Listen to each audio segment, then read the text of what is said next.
Alhamdulillah. Yang saya tanyakan, mungkin teman-teman juga ingin mengetahui, ada berapa perubahan subscriber sih, jumlah subscriber selama lockdown ini dibandingkan sebelumnya? Sebenarnya Kang Ida itu sudah ada pasangan nggak? Halo.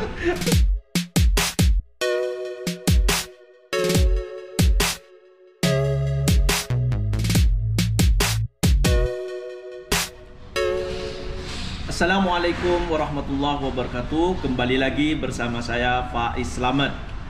Bagaimana kabarnya sahabat-sahabat semua? Mudah-mudahan selalu di dalam lindungan Allah Subhanahu wa taala. Amin ya rabbal alamin. Pada video kali ini saya alhamdulillah bersama dengan Kang Idai. Dan nanti kita akan sedikit ngobrol dengan Kang Idai, termasuk pertanyaan-pertanyaan dari sahabat tentang Kang Idai. Mungkin nanti saya wakilkan untuk bertanya kepada Kang Idai. Jadi gini Kang, ini banyak pertanyaan dari teman-teman yang terutama salah satunya dari vlogger yang ada di kota Mekah. Kan kebetulan kemarin saya ada di kota Mekah. Saya sempat ngobrol dengan teman-teman di kota Mekah. Itu Kang Idai, Masya Allah, masyhur banget sekarang, terkenal banget semenjak lockdown ini. Karena beliau memang sekarang sering membahas tentang perkembangan COVID-19 dan pelaksanaan ibadah haji dan umroh pada waktu itu. Yang ingin ditanyakan Kang Idai, apa sih perbedaan bikin konten sebelum lockdown dan sesudah lockdown ini? Atau sebelum lockdown dan pada saat lockdown ini? Ini banget itu ada yang namanya perbedaan. Karena dulu konten saya itu lebih mencungkil atau menguat ke sisi lain Arab Saudi. Kehidupan Arab Saudi, terutama yang disarankan oleh pemerintah itu 2030, perubahan Arab Saudi 2030. Saya lebih mengambil ke sana. Kenapa? Karena untuk berita tentang seputar Makkah, Madinah dan lainnya itu udah banyak banget blogger-blogger yang lain. Oleh karena itu saya pengen membuat yang berbeda dengan menampilkan kehidupan yang fakta dan seperti apa kehidupan sesungguhnya di Arab Saudi. Kalau orang Indonesia menyangka bahwa Arab Saudi itu panas, gersang, gurun pasir, unta. Tapi konten saya itu lebih sisi lainnya. Misalkan ada di Arab Saudi ada daerah dingin, banyak air, terus ya hijau, bener banget. Nah, ternyata di Arab Saudi juga ada yang namanya pegunungan hijau, dingin seperti itu. Dan sekarang untuk konten saat lockdown ini, saat COVID-19, alhamdulillah, mungkin ini adalah salah satu hikmah buat saya di saat lockdown ini. Saya lebih ke informasi. Kenapa? Karena semenjak adanya pandemi, pemerintah menyarankan untuk tetap di rumah. Jadi saya udahlah di rumah saja. Di situ saya berpikir, kenapa tidak untuk membuat konten? Kenapa mau berhenti? Nah, di situ saya berpikir kira-kira apa yang bisa dinikmati oleh masyarakat. Dan akhirnya saya aktif di sosial media dengan mengikuti informasi-informasi dari yang resmi, maksudnya yang fakta. Gitu. Oke. Jadi akhirnya karena sebelumnya sudah tidak boleh keluar dengan lockdown ini, lari ke konten informasi atau berita gitu. Cuman beritanya itu Kang Idai biasanya dapatnya itu dari mana untuk menjelaskan ini kebijakan ini, itu biasanya dapat dari mana? Ya benar banget. Tidak semudah yang kalian sekarang udah dilihat, udah ditampilin di video. Dan itu harus hati-hati banget. Karena saya tahu peraturan di Arab Saudi, apabila menyebarkan hoax itu akan langsung ditangkap. Karena saking tidak bolehnya. Pengambilannya ibaratnya gini aja Kang Ustadz. Jadi ada berita bahasa Arab. Ya udah, saya terjemahin ke bahasa Indonesia dengan yang lebih bisa ditangkap. Dan pengambilan beritanya itu saya resmi ambil dari semua pusat pemerintahan di Arab Saudi, dari Kementerian Agama Arab Saudi, Kementerian Sumber Daya Manusia, terutama Kementerian Kesehatan yang sangat dicari. Misalkan jumlah total hari ini berapa, saya ambil dari situ. Pokoknya semua kementerian saya follow akun Twitternya. Terus juga pusat pemerintahannya untuk semua daerah saya follow juga. Misalkan keadaan di Jeddah seperti apa, Jeddah, Makkah, Madinah, saya ikuti juga akun-akun resminya. Jadi bukan sembarangan mengambil, tapi itu langsung melihat berita dari Kementerian Kesehatan atau Kementerian Dalam Negeri di Arab Saudi. Setelah itu diterjemahkan kepada bahasa Indonesia, karena memang beliau, Masya Allah, beliau fasih dalam bahasa Inggris dan bahasa Arab, sehingga informasi tersebut mungkin ada sahabat-sahabat yang tidak mengetahui bisa dengan melihat video Kang Idai yang sudah diterjemahkan. Dan sekali lagi itu kontennya resmi diambil dari kementerian ya. Benar. Jadi jangan diragukan lagi. Iya, karena kalau kita lihat di Facebook itu banyak banget akun-akun yang mengejar views, mengejar penonton supaya banyak penonton dengan judul yang clickbait, terus dengan isi video yang yang penting banyak ada yang nonton gitu ya. Tapi nyatanya sumbernya dari mana, pengambilan videonya dari mana, itu sangat disayangkan. Dan di situ saya berinisiatif untuk meluruskan dari yang hoax-hoax seperti itu. Oke. Ini juga Kang Idai, ini sahabat-sahabat juga ingin saya tanyakan ke Kang Idai, karena kemarin selama lockdown itu Kang Idai kan tidak menampakkan subscribernya nih. Dan saya lihat view-nya, Masya Allah, di atas 50.000, kebanyakan di atas 50.000, bahkan ada yang 100.000 sering ya, 90.000. Alhamdulillah. Yang saya tanyakan, mungkin teman-teman juga ingin mengetahui, ada berapa perubahan subscriber sih, jumlah subscriber selama lockdown ini dibandingkan sebelumnya? Karena kayaknya saya lihat itu sekarang banyak banget subscriber beliau.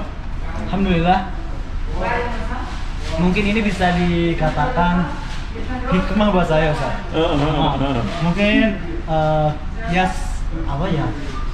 Pokoknya sebisa mungkin kita bersyukur, sebisa mungkin kita mencari kreativitas. Ternyata di balik lockdown, di mana banyak orang dirumahkan, tidak digaji, di situ saya alhamdulillah masih bisa kreatif dan mencari informasi yang mungkin bisa memberikan manfaat bagi orang lain. Dengan mencari informasi, aktif sosial media, dengan memberikan yang bermanfaat, memakai sosial media untuk sesuatu yang bermanfaat. Di situ alhamdulillah ada hikmah buat saya. Sebelumnya sampai saat ini subscriber saya itu udah 120 lebih. 120.000. 124.000 kalau nggak salah yang terakhir.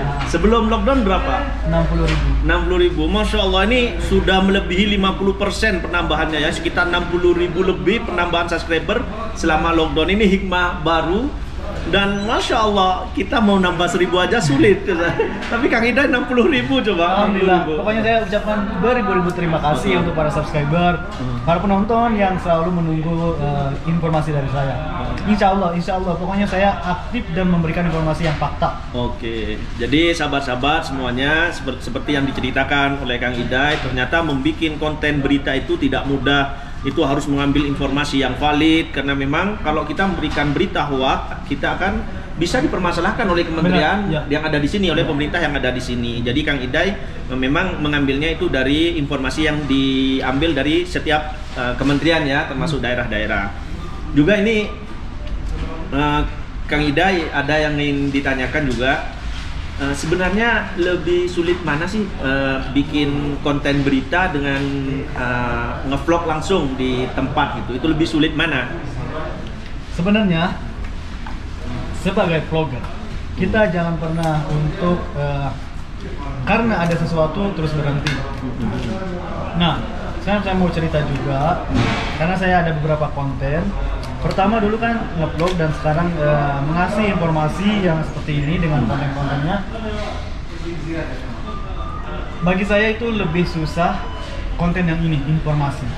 Karena kita harus mencari informasi pertama, dari mana sumbernya, terus persamaan juga dari berita-berita lain. Kedua, di samping itu kita harus menyusun kalimat dengan yang bagus, yang ucapan-ucapan yang kira-kira mudah dimengerti gitu. Karena kalau melihat dari status misalkan dari pemerintah Indonesia panjang, orang kan nggak mau baca ya. Betul. Tapi kalau mendengarkan dengan kata-kata yang dimengerti, itu mereka suka. Terus yang paling susah adalah editing. Mengeditan video untuk adaptasi dengan perkataan kita. Misalkan kita lagi ngobrol apa, lagi menceritakan tentang apa. Nah, video yang kita tampilkan juga harus sama, biar orang itu menikmati. Jangan sampai kita ngobrol ke sini, videonya kemana gitu. Kan nggak relevan gitu. Betul.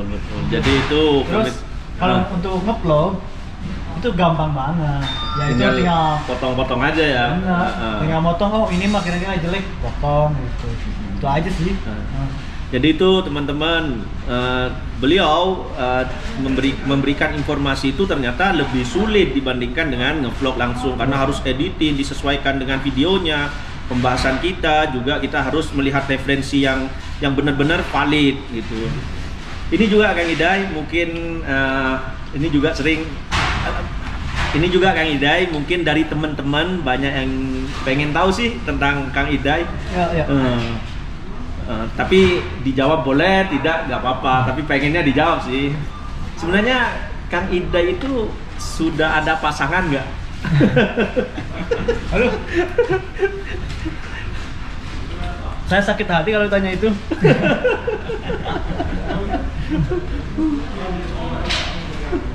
Untuk sampai saat ini saya masih single karena masih udah pengen sih cita-cita untuk menikah, cuman mungkin 1 tahun atau 2 tahun lagi insya Allah.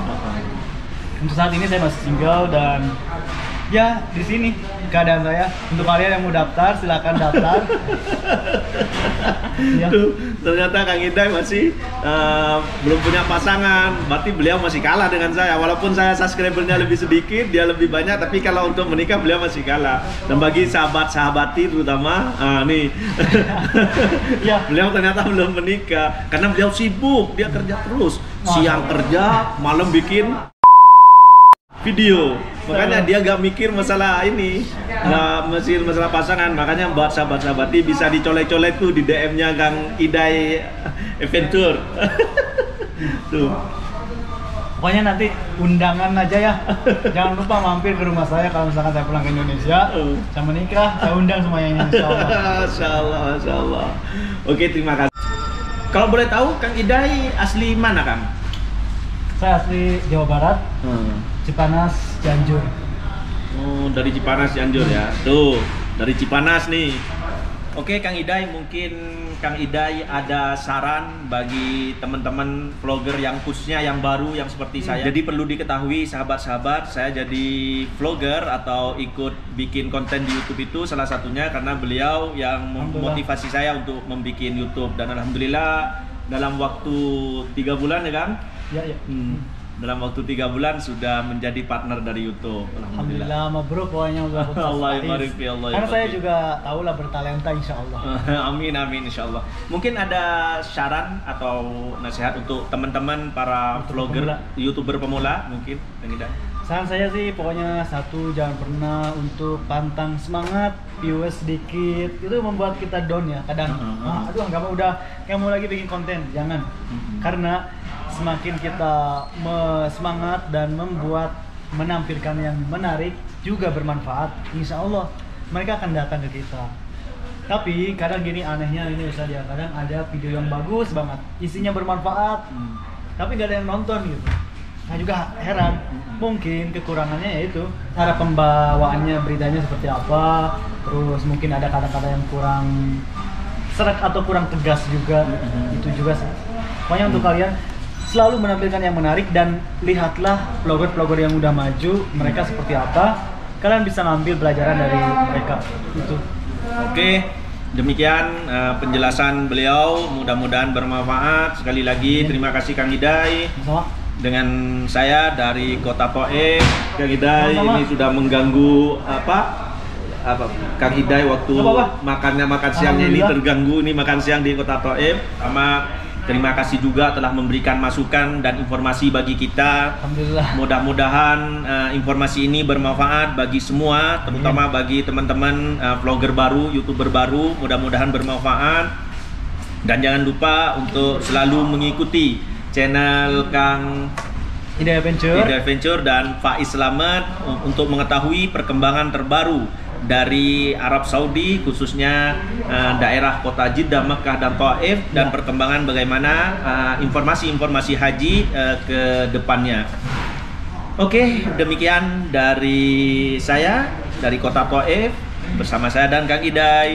Assalamualaikum warahmatullahi wabarakatuh. Terima kasih. Terima kasih.